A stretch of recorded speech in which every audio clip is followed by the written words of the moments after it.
आज दुनिया में मुसलमानों के साथ जो हो रहा है,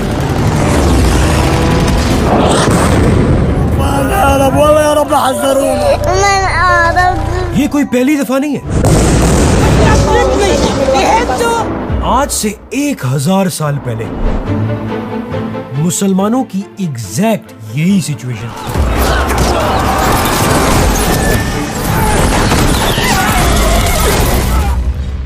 इसी टाइम उस जमाने के यंग लोगों ने फैसला किया कि हम इस पूरे सिस्टम का कंट्रोल अब अपने हाथ में लें और मुसलमानों को दोबारा पूरी दुनिया की सुपर पावर बनाए।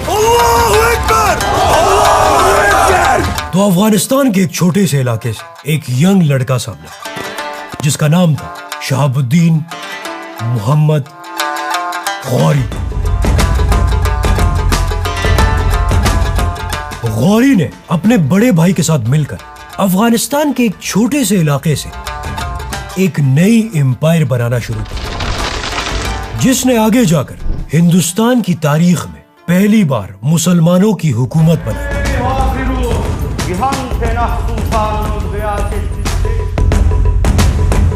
अब गौरी एम्पायर जब स्ट्रांग हुई तो गौरी ने फैसला किया कि अब वक्त आ गया है कि वो अपनी जिंदगी का सबसे बड़ा गोल हिंदुस्तान पर मुसलमानों की हुकूमत स्टार्ट करे। और दूसरी तरफ यहां से बहुत दूर इजिप्ट से एक यंग लड़का इस पूरे इलाके का नया सुल्तान बन गया और उसकी जिंदगी का सिर्फ एक ही गोल था कि मैंने किसी तरह भी जेरूसलम को वापस मुसलमानों के कब्जे में लेना है।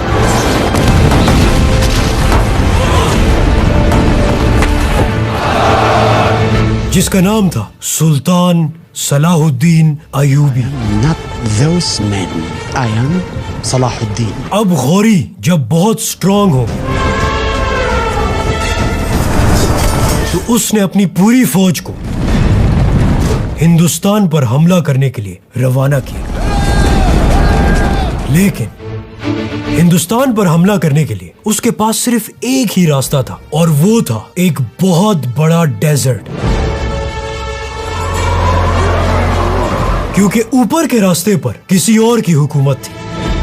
अब वो जब इस डेजर्ट में पहुंचा तो उसे पता चला कि ये इतना खतरनाक डेजर्ट है कि यहां खाने पीने के लिए कुछ भी नहीं है। और उसकी पूरी फौज को इतनी प्यास लगी कि कहा जाता है कि वो अपने घोड़ों का खून पीने लगे। इसी तरह इस पूरी फौज ने बहुत ही मुश्किलों से ये सारा डेजर्ट क्रॉस कर लिया।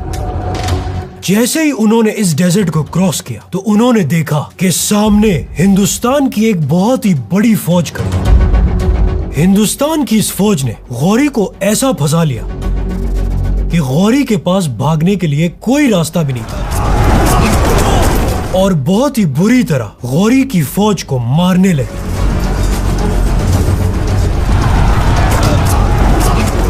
गौरी शदीद जख्मी हो गया और किसी तरीके से अपनी जान बचाकर वहां से भाग गया। इतनी बुरी तरह हारने के बाद गौरी को समझ आ गई कि हिंदुस्तान को फतह करना कोई बच्चों का खेल नहीं है और उसकी जिंदगी का सबसे बड़ा गोल हिंदुस्तान को फतह करना सिर्फ एक ड्रीम ही रहा। लेकिन उसने हार नहीं मानी और अगले 12 साल खुद को स्ट्रांग करने लगा। सबसे पहले उसने पाकिस्तान का ये ऊपर वाला इलाका सारा अपने कंट्रोल में ले लिया, क्योंकि वो अब हिंदुस्तान पर हमला कभी भी उस डेजर्ट से नहीं करना चाहता, जिसकी वजह से वो बहुत ही बुरी तरह से हारा था। जब ये पूरा इलाका उसके कंट्रोल में आ गया तो उसने अपनी तैयारी और भी ज्यादा स्पीड कर दी। एक दिन एक घोड़ा फुल स्पीड वहां पहुंचा और उसने गौरी को एक लेटर दिया। गौरी ने जब वो लेटर खोला तो उसमें लिखा था, खलीफतुल मुस्लिमीन और मशरिक व मगरिब के सुल्तानों के नाम, बिस्मिल्लाहिर्रहमानिर्रहीम। अल्लाह ने इस्लाम को इस फतह से इज्जत बख्शी और शहरों की दुल्हन जेरूसलम को उसके असली घर वापस पहुंचा दिया। 90 साल के अंधेरे के बाद वो शहर जो पहला किबला और तीसरा मुकद्दस हरम है, आज बिलाखिर पाक कर दिया गया है। डोम ऑफ द रॉक से क्रॉस हटा दिया गया है। अब वहां अजान की गूंज है।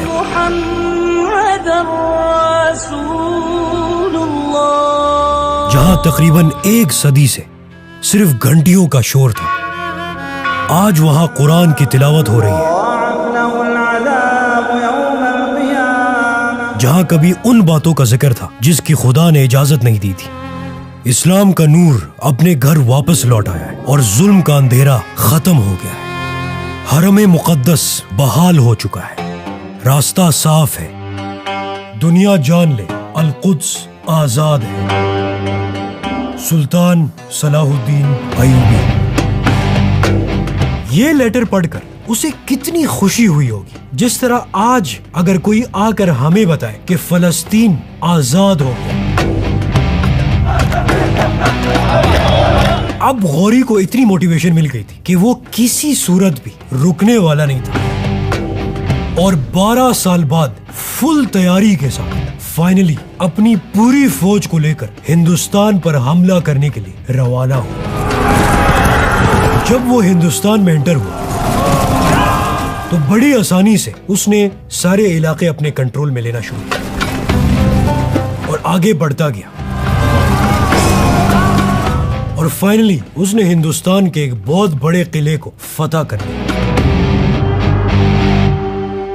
इस वक्त यहाँ का राजा एक 25 साल का लड़का था जिसका नाम था पृथ्वीराज चौहान।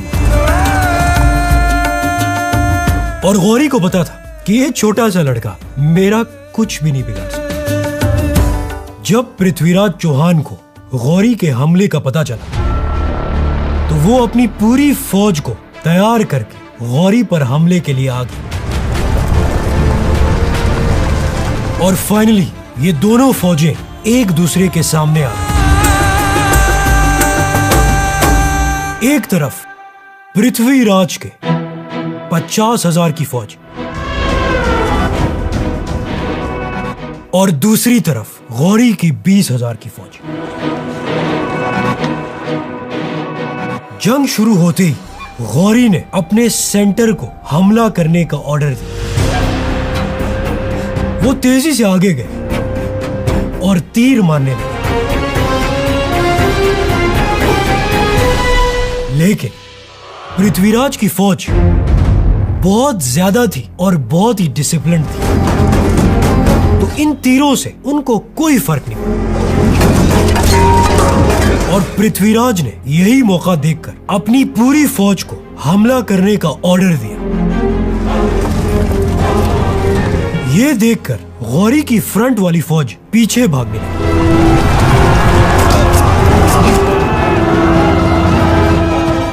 लेकिन पृथ्वीराज की फौज फुल स्पीड उनका पीछा करने लगी और फाइनली पृथ्वीराज की फौज गौरी की मेन फौज तक पहुंच गई।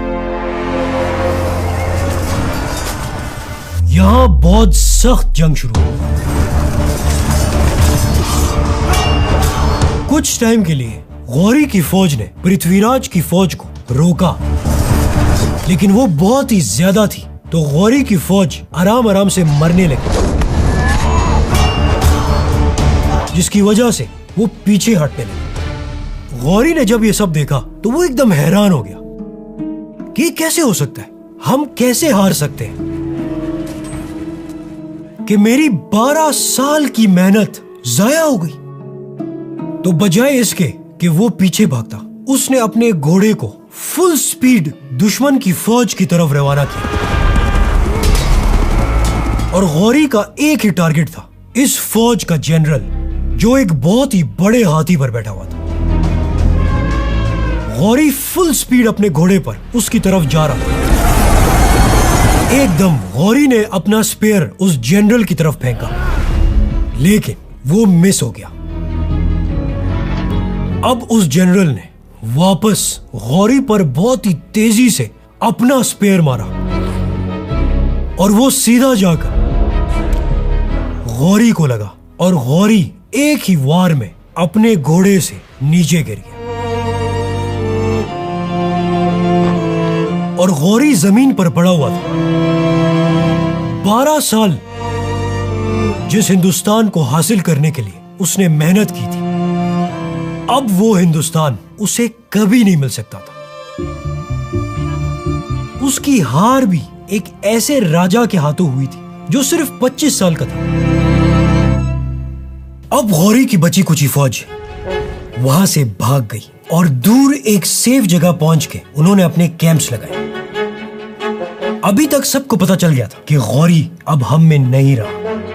सारी रात ये सब टेंशन में रहे। अगली सुबह जब वो जागे तो उन्होंने देखा कि दूर से कुछ फौजी एक जख्मी बंदे को अपने साथ लेके आ रहे। जब उन्होंने गौर से देखा तो उन्हें पता चला कि ये तो शहाबुद्दीन गौरी है।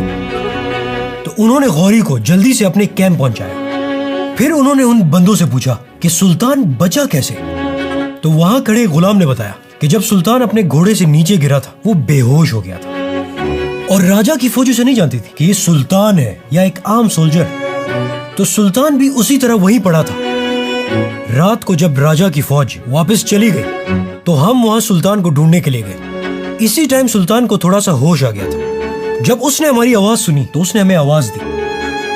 तो हमने सुल्तान को बचा लिया और कंधे पर उठाकर किसी तरीके से हम यहाँ आपके पास इन्हें ले आए। लेकिन कुछ हिस्टोरियन कहते हैं कि नहीं, जब गौरी को स्पेयर लगा इसी टाइम एक गुलाम ने उसे अपने घोड़े में बचा लिया। एनीहाउ गौरी अपनी फौज के पास वापस पहुंच गया था। वो जख्मी गौरी को अपने साथ लेकर आराम आराम से अफगानिस्तान की तरफ रवाना हुआ। गौरी शदीद जख्मी था लेकिन उसे समझ नहीं आ रही थी कि वो लोगों को फेस कैसे करेगा, क्योंकि वो दूसरी दफा जंग हारा था और वो भी 12 साल की मेहनत के बाद। अब जैसे ही वो अफगानिस्तान पहुंचे तो गौरी बहुत ज्यादा गुस्से में था, स्पेशली अपने उन जनरल्स पर जो जंग छोड़कर भागे थे। तो उसने उन जनरल्स के गले पर अजीब अजीब चीजें रखकर पूरे शहर में घुमाया ताकि इसके बाद कोई जुर्रत भी ना कर सके ऐसी हरकत करने की। अब गौरी के पास 2 रास्ते थे। एक ये कि वो हिंदुस्तान का ख्वाब छोड़कर आराम की जिंदगी गुजारे, लेकिन गौरी ने फैसला किया कि अब आराम मुझ पर हराम है और उसने हिंदुस्तान पर हमले की दोबारा तैयारी शुरू कर दी। और फाइनली सिर्फ 1 साल बाद गौरी ने एक बहुत बड़ी फौज तैयार करके हिंदुस्तान की तरफ दोबारा रवाना हुआ। इस बार बड़े बड़े जनरल्स रास्ते में गौरी की आर्मी को ज्वाइन करने लगे। इन्हीं जनरल्स में से एक जनरल ने पूछा कि सुल्तान, सिर्फ 1 साल में आपने दोबारा इतनी तैयारी कैसे कर ली? तो गौरी ने कहा कि मैं पूरा साल न तो रात को सोया हूं न अपने घर गया हूं। मैंने एक दिन भी सुकून से नहीं गुजारा, बल्कि पूरे साल मैंने इसी जंग के लिए तैयारी की। गौरी आगे बढ़ता गया और दोबारा उस किले को फतह कर दिया जो उसने पिछले साल फतह किया था।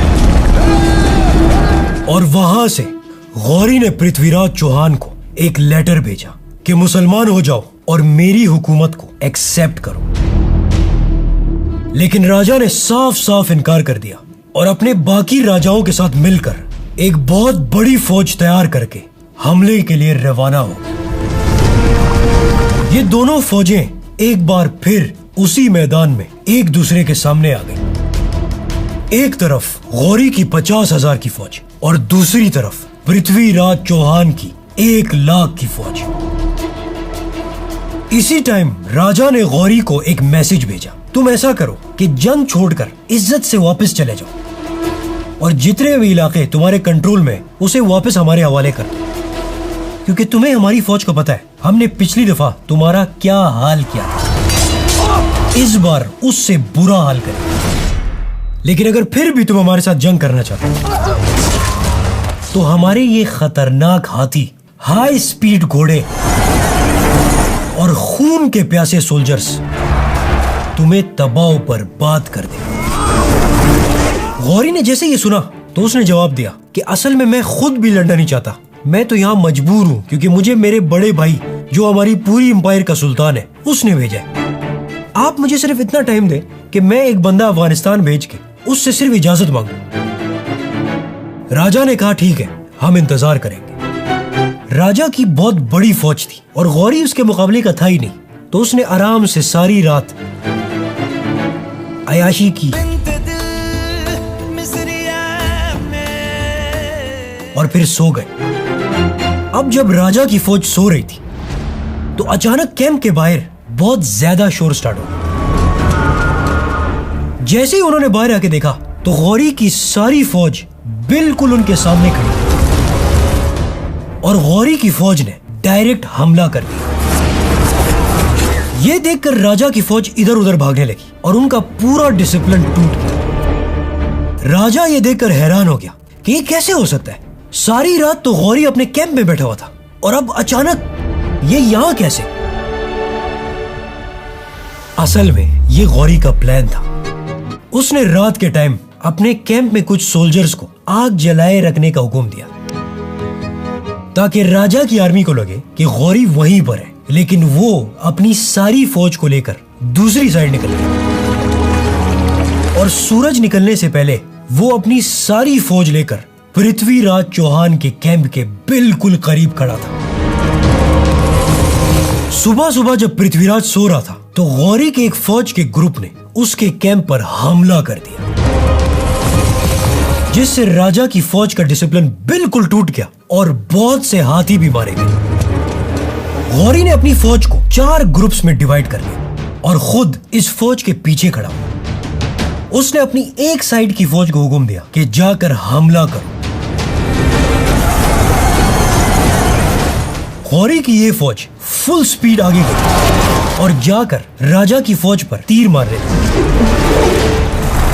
राजा की फौज को बिल्कुल टाइम ही नहीं मिल रहा था कि वो अपने आप को सेट करे, क्योंकि इस बार गौरी की ये स्ट्रेटेजी बिल्कुल डिफरेंट थी। सारे आर्चर्स घोड़े पर सर्कल में तीर मारते थे, जिससे उनके तीर बिल्कुल रुक ही नहीं रहे थे, क्योंकि जो बंदा तीर मारता था वो आगे इसी सर्कल में जाके उसे टाइम मिलता था रीलोड करने के। तो इस सर्कल की वजह से उनके तीर बिल्कुल रुक ही नहीं रहे थे और इस तरह वो राजा की फौज पर कंटिन्यूअसली तीर मार रहे थे। तो राजा ने जब ये देखा तो उसने अपने एक साइड की फौज को हमला करने के लिए कहा।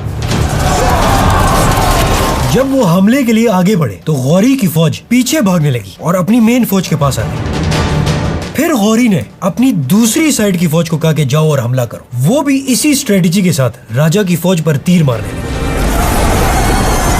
और जब राजा की फौज ने हमला किया तो वो भी पीछे भागने लगे और इसी तरह सारा दिन यही होता गया, जिससे राजा की फौज बहुत ज्यादा थक गई। इसी टाइम गौरी ने अपनी सारी फौज को हमला करने का कहा और दोनों फौजों में बहुत ही सख्त जंग स्टार्ट हो गई। लेकिन राजा की फौज गौरी की फौज से इतनी ज्यादा थी कि उसे इतना फर्क नहीं पड़ रहा था। तो उसने अपनी सेंटर की फौज को कहा कि जाओ और इन साइड्स को स्ट्रॉन्ग करो। लेकिन जैसे ही राजा का सेंटर खाली हुआ तो गौरी एकदम अपने घोड़े पर फुल स्पीड सेंटर की तरफ रवाना हुआ। पृथ्वीराज चौहान ये देखकर एकदम हंसने लगा कि ये अकेला बंदा मेरा क्या बिगाड़ सकता। लेकिन जैसे ही वो थोड़ा आगे आया तो राजा ने देखा कि पीछे से 12,000 घोड़ों ने गौरी को ज्वाइन कर लिया और तेजी से सेंटर में घुसकर राजा की फौज को चारों तरफ से घेर लिया। असल में जंग से पहले ही गौरी ने अपने 12,000 एलीट फौज को पीछे खड़ा किया था और बाकी फौज को 4 ग्रुप्स में डिवाइड करके उन्हीं से हमला करा रहा था। और वो इसी मौके का इंतजार कर रहा था कि जैसे ही सेंटर खाली होगा तो वो इस फौज को लेकर हमला करेगा। इसी स्ट्रेटेजी की वजह से राजा की फौज भागने लगी और बाकी फौज को गौरी ने क्रश कर दिया।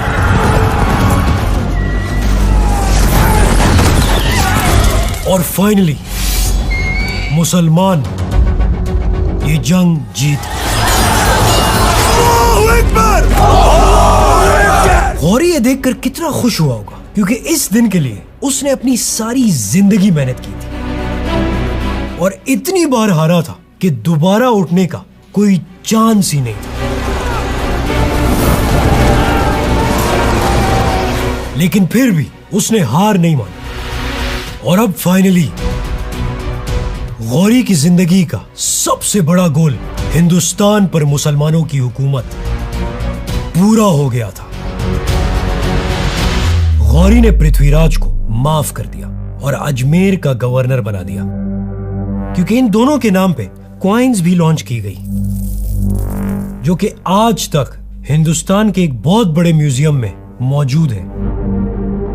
लेकिन कुछ अरसे बाद पृथ्वीराज ने बगावत कर दी और गौरी ने उसे मारकर उसी के बेटे को नया गवर्नर बना दिया। अब ये पूरा इलाका जब गौरी के कंट्रोल में आया,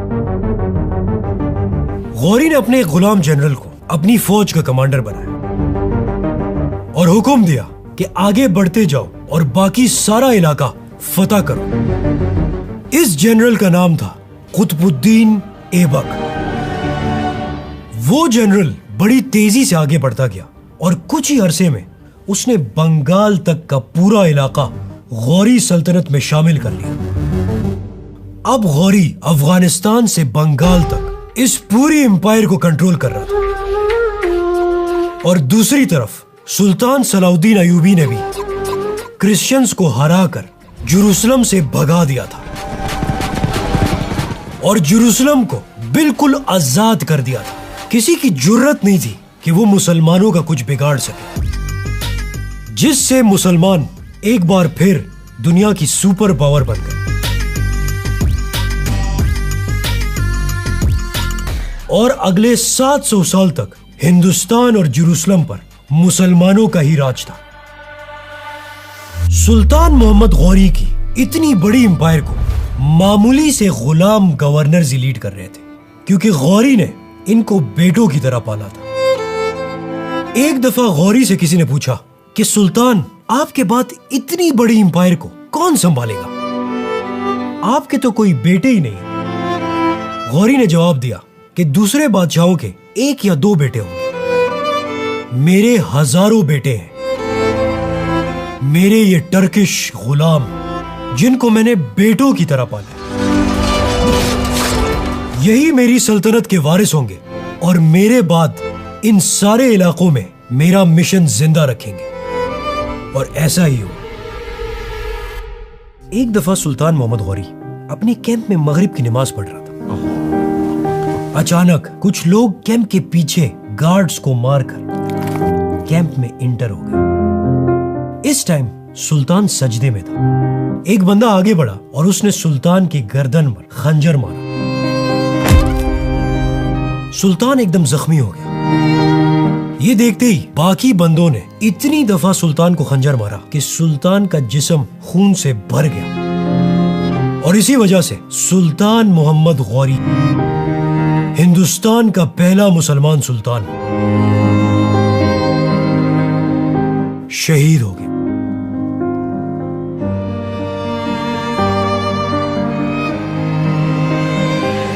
जिस साल गौरी को शहीद किया गया, इसी साल दुनिया की तारीख में एक नया टाइटल सामने आया और वो एक ऐसे लीडर को मिला जिसने आगे जाकर दुनिया की तारीख की सबसे बड़ी एम्पायर्स में से एक एम्पायर बना।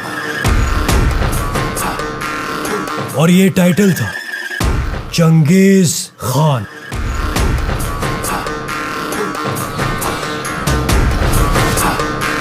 सब्सक्राइब।